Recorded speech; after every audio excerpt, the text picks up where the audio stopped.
જેટલી પીળી હળદર એટલી સારી હળદર. પણ શું કલર જ એક ક્રાઇટેરિયા છે તમારે હળદીને પરખવાનો? Welcome to masala myths episode 3 worsted by Afreen from Diamond Masala. હળદર, ટર્મરિક આપણા ઇન્ડિયન પ્રણાલિકાની એક સૌથી મૂળભૂત અને મહત્વશીલ ઉત્પાદન છે. અને હળદરની અંદર એક સૌથી ઇમ્પોર્ટન્ટ એસેન્સ છે જેને આપણે કરકુમા કહીએ છીએ. અને આ કરકુમા જ ડિસાઇડ કરે છે કે આપણી હળદર કેટલી ગુણવત્તાશીલ છે.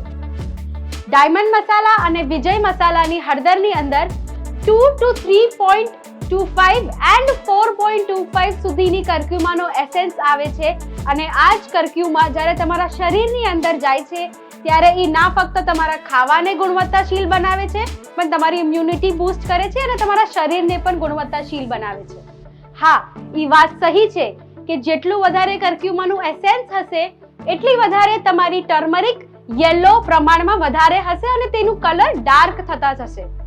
આ મસાલા ભરવાની સિઝનમાં તમે પોતાની જાતને સવાલ કરો કે તમારી ટર્મરિક, તમારી હળદર શું એના લીધે પીળી છે કે એની અંદર કરક્યુમાનો એસેન્સ વધારે છે કે એના લીધે પીળી છે કે તેની અંદર આર્ટિફિશિયલ કલર છે? જોજો અને જાણજો, કેમ કે જે જોશે તે જ જાણશે.